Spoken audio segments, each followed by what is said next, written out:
Good morning student. Science class 8 chapter 8 session first. हम नया chapter शुरू कर रहे हैं जो कि आपके बायो का चैप्टर है, कोशिका यानी कि सेल। जिस प्रकार से मकान बनाने के लिए सबसे पहले हमें ईंटों की आवश्यकता होती है, ईंट से ईंट जुड़ती है तो दीवार बनती है और आपस में दीवार जुड़ती है कमरा बनता है, कमरे जुड़ते हैं तो मकान का निर्माण होता है। तो हम कह सकते हैं कि हमारे मकान का आधारभूत स्तंभ क्या है? ईंट। उसी प्रकार से सभी सजीवों के शरीर की संरचनात्मक और क्रियात्मक इकाई क्या कहलाती है? कोशिका कहलाती है। यानी कि हर सजीव के शरीर का निर्माण किससे हुआ है? एक एकल कोशिका से होता है। कोशिका की खोज जो है वो रॉबर्ट हुक ने की थी। कॉर्क कोशिका में 1665 में उन्होंने कॉर्क की कोशिकाओं को स्लाइड पर लेकर अपने द्वारा निर्मित सूक्ष्मदर्शी की सहायता से उन्होंने देखा कि कॉर्क की सेल में छोटे छोटे कॉस्ट दिखाई दे रहे हैं, जिसको उन्होंने सेल नाम दिया। सेल मतलब होता है कमरा। लगभग 150 वर्ष पश्चात से पहले तक कोशिका की संरचना रॉबर्ट हुक के द्वारा जो दी गई उसी के आधार पर सर्वमान्य थी। 150 साल के बाद जब इलेक्ट्रॉन माइक्रोस्कोप की खोज हुई, उसके बाद में कोशिका के अन्य संगठन या अन्य संरचना के बारे में हमने विस्तार से जाना था। तो कोशिका क्या है? सजीवों के शरीर की मूलभूत संरचनात्मक और क्रियात्मक इकाई क्या कहलाती है? कोशिका कहलाती है। कोशिका जो है समान कार्य करती है। जब एक साथ मिलकर समान कार्य करती है और समान संरचना होती है तो वो कोशिका मिलकर क्या बनाती है? आपके ऊतक बनाती है, जिसको अपन टिश्यू कहते हैं। यानी कि समान संरचना व समान कार्य करने वाले कोशिकाओं का समूह, ग्रुप, बंच ऑफ सेल, जिसका स्ट्रक्चर्स और फंक्शंस जो है वो सेम है, वो आपकी क्या कहलाएगा? टिश्यू कहलाएगा। और समान कार्य करने वाले ऊतकों का समूह मिलकर आपके अंगों का निर्माण करते हैं। समान कार्य करने वाले अंग जब आपस में मिल जाते हैं तो आपके अंग तंत्र बनते हैं, यानी कि तंत्र का निर्माण होता है। और जब सभी तंत्र एक साथ मिलते हैं तो शरीर का निर्माण होता है।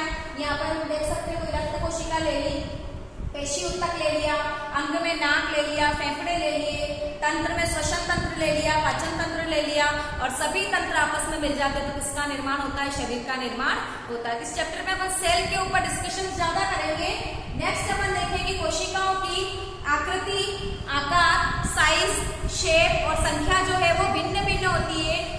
संख्या के आधार पर जीवों को हम दो भागों में विभाजित कर सकते हैं, यूनिसेल्यूलर और मल्टीसेल्यूलर। यानी कि एक कोशिकीय जीव और बहुकोशिकीय जीव। नाम से ही क्लियर हो रहा है, जिनका शरीर केवल एकमात्र कोशिका से मिलकर बना होता है, ऐसे जीवों को अपन क्या कहते हैं?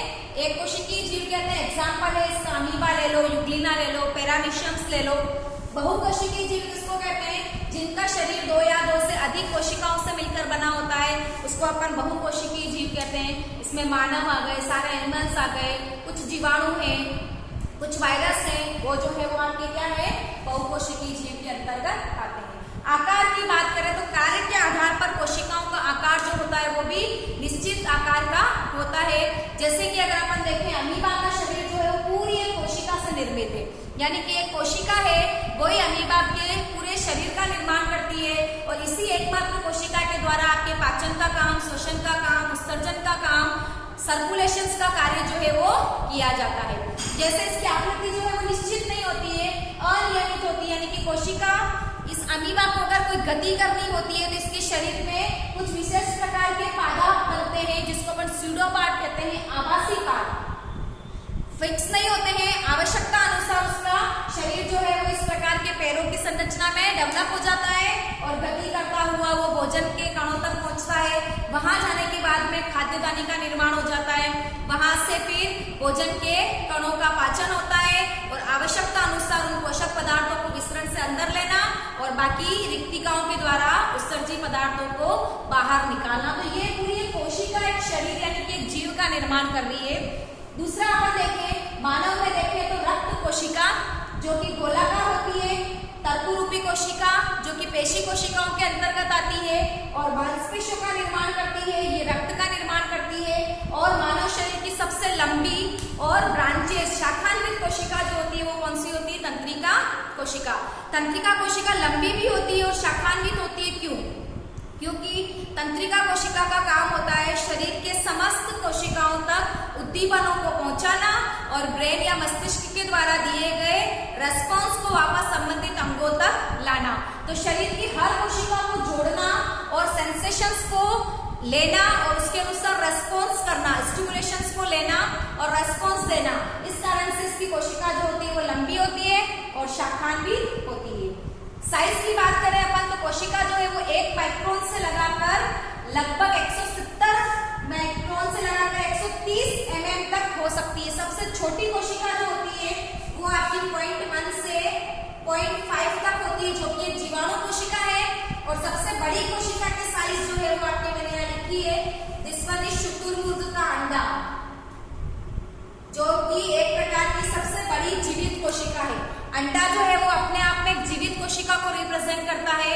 तो इसको अपन नग्न आंखों से देख सकते हैं। आपको पता होगा अंडे का बाहरी कवच जो होता है वो एल्ब्यूमिन का बना होता है और उसके अंदर का जो येलो भाग होता है जिसको योग कहते हैं वो कोशिकीय संगठन को दर्शाता है। फिर अपन देखें कि क्या जीवों के आकार के आधार पर कोशिकाओं की संख्या छोटी बड़ी हो सकती है या साइज छोटा बड़ा हो सकता है। तो लगभग मनुष्य का शरीर जो होता है वो खरबों कोशिकाओं से निर्मित होता है। लेकिन अपन आकृति की बात करें तो चूहे में और हाथी में क्या कोशिकाओं की संख्या में अंतर है क्या? कि हाथी बड़ा है तो इसकी कोशिकाएं बड़ी बड़ी होगी, चूहा छोटा है तो इसकी कोशिकाएं छोटी छोटी होगी। ऐसा नहीं होता है, कोशिकाओं का साइज वही रहता है, संख्या बढ़ जाती है। यानी कि लाल रक्त कणिकाओं का साइज अगर ये है तो चूहे में और हाथी में सेम होगा, लेकिन चूहे में संख्या कम होगी और हाथी में इसकी संख्या क्या होगी? ज्यादा होगी। इस प्रकार से अपन ने देखा कि कोशिका के आकार के आधार पर, आमाप के आधार पर और साइज के आधार पर क्या क्या अंतर होता है। अब अपन देख रहे हैं कोशिका के भाग। मुख्यतः सजीवों की कोशिकाओं के 3 भाग होते हैं, कोशिका द्रव्य, कोशिका झिल्ली और केंद्रक। अगर अपन सीक्वेंस में बोले तो फर्स्ट वन इज कोशिका झिल्ली, सेकंड कोशिका द्रव्य, थर्ड केंद्रक। कोशिका झिल्ली यानी कि सेल मेम्ब्रेन, कोशिका द्रव्य यानी कि साइटोप्लाज्म और केंद्रक यानी कि न्यूक्लियस। अब अपन देखते हैं कि कोशिका झिल्ली और केंद्रक और कोशिका द्रव्य के बारे में। कोशिका द्रव्य नाम से क्लियर हो रहा है, कोशिका के अंदर पाया जाने वाला द्रव क्या कहलाता है? कोशिका द्रव्य। केंद्रक के अंदर पाया जाने वाला द्रव क्या कहलाता है? केंद्रकीय द्रव। और जब कोशिका द्रव्य और केंद्रक द्रव्य आपस में मिल जाता है तो आपकी क्या बनता है? जीव द्रव्य बनता है। यानी कि cytoplasm plus nucleoplasm is equal to protoplasm. ये भी अपने को डेफिनेशंस पूछी जाती है तो आना चाहिए। अब अपन 1 बाय 1 इसका डिटेल देखेंगे। कोशिका झिल्ली किसको कहते हैं? कोशिका का सबसे बाहरी आवरण जो कि उसको निश्चित आकार और आकृति प्रदान करता है, कोशिका झिल्ली कहलाती है। प्रत्येक कोशिका के बाहरी आवरण पर कोशिका झिल्ली प्रेजेंट होती है। यानी कि 2 या 2 से अधिक कोशिकाओं को आपस में अलग किसके द्वारा कर सकते हैं? अपन कोशिका झिल्ली के द्वारा कर सकते हैं। एक मैंने टर्म्स लिखी है, कोशिका झिल्ली जो होती है वो चयनात्मक पारगम्य होती है, यानी कि सेलेक्टिव मेम्ब्रेन्स होती है, सेमी परमेलेबल सेलेक्टिव मेम्ब्रेन। यानी कि ये कुछ चयनित पदार्थों को ही शरीर यानी कि कोशिका के अंदर जाने देती है और कुछ चयनित विशिष्ट पदार्थों को ही कोशिका से बाहर आने देती है। एग्जाम्पल देखो, समझाऊं मैं थोड़ा सा आपको। तो अगर अपन अपनी हथेली पर पॉइजन रखते हैं तो नहीं मरते, यानी कि हमारी हथेली की जो बाहरी परत है वो पॉइजन को हमारे शरीर के अंदर जाने से रोकती है। लेकिन आप मेहंदी लगाते हो तो उसका कलर हमारे स्किन पर आता है, तो मेहंदी के लिए वो क्या है? पारगम्य है, और पॉइजन के लिए क्या है? वो अपारगम्य है। इसी प्रकार हमारे शरीर से पसीना बाहर आता है लेकिन ब्लड बाहर नहीं आता। यानी कि कुछ विशिष्ट पदार्थ शरीर से बाहर आ सकते हैं और कुछ विशिष्ट पदार्थ वो शरीर से अंदर जा सकते हैं। इसलिए इसको अपन क्या कहते हैं? चयनात्मक पारगम्य झिल्ली। कोशिका को आकार देती है और बाहरी आवरण बनाती है।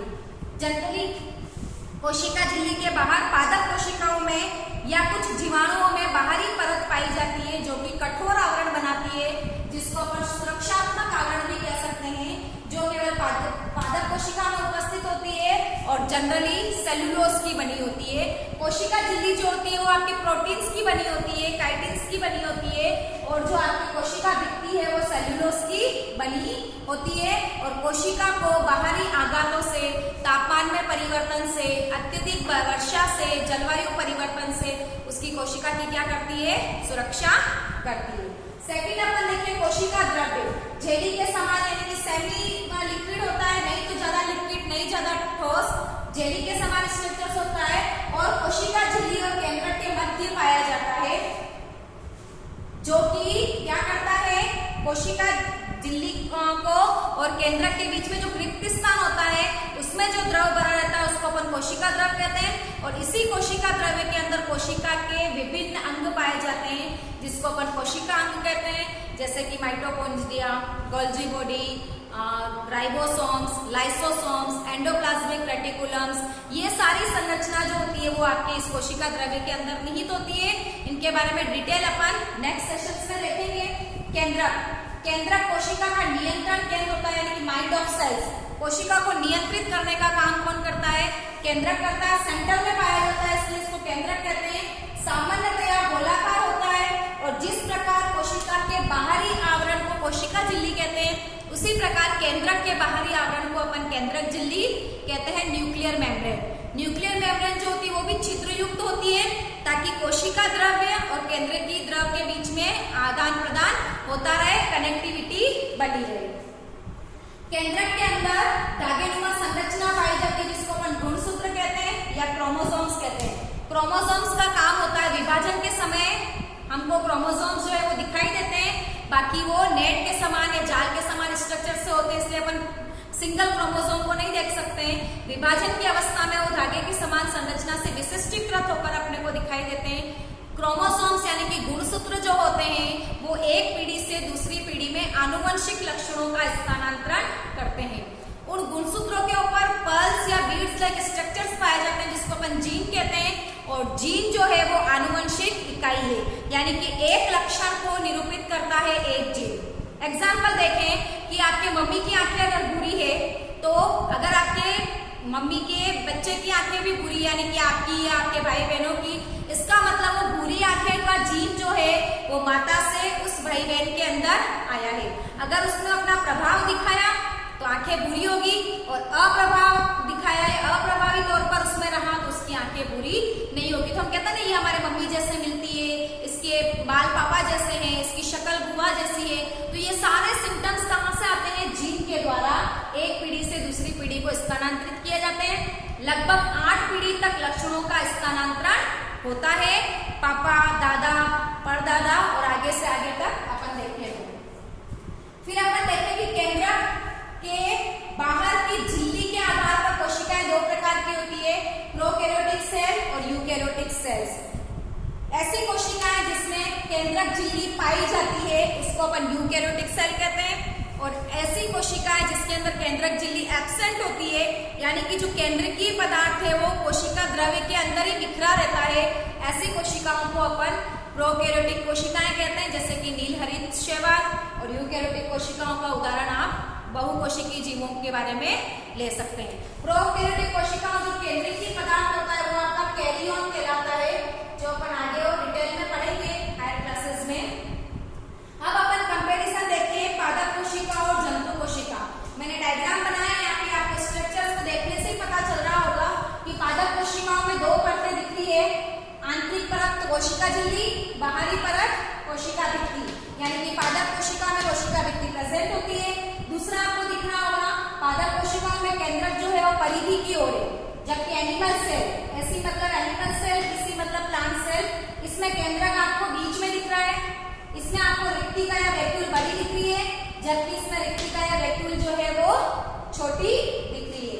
इसमें आपको एक चीज और दिख रही है, हरित लवक, जिसको अपन कह सकते हैं क्लोरोफिल, जो कि पादप कोशिका में प्रेजेंट है जबकि एनिमल सेल्स में एब्सेंट है। तो दोनों का कंपैरिजन देखें अपन तो कोशिका झिल्ली दोनों में प्रेजेंट, कोशिका भित्ति केवल प्लांट सेल में प्रेजेंट, एनिमल सेल में एब्सेंट, केंद्रक दोनों में प्रेजेंट लेकिन प्लांट सेल में परिधि की ओर, एनिमल सेल में सेंटर में या बीच में, केंद्रक झिल्ली दोनों में प्रेजेंट, कोशिका द्रव दोनों में प्रेजेंट।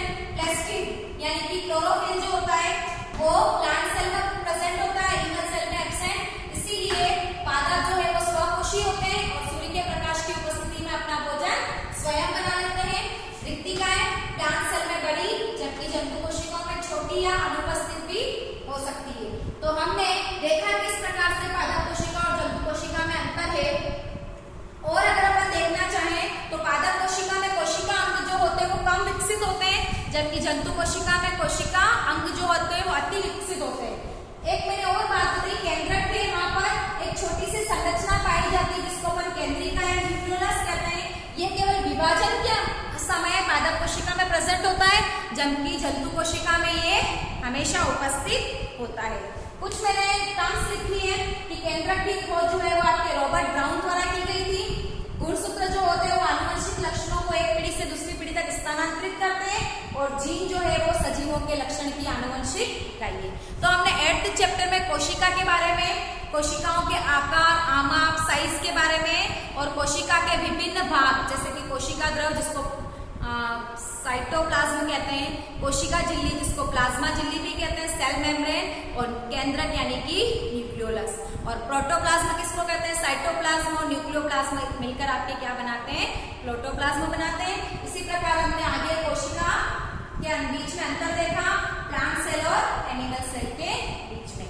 आज के सेशन में इतना ही, हमारा चैप्टर यहीं पर समाप्त होता है। नेक्स्ट सेशन में अपन नए नॉलेज के साथ फिर से मिलेंगे।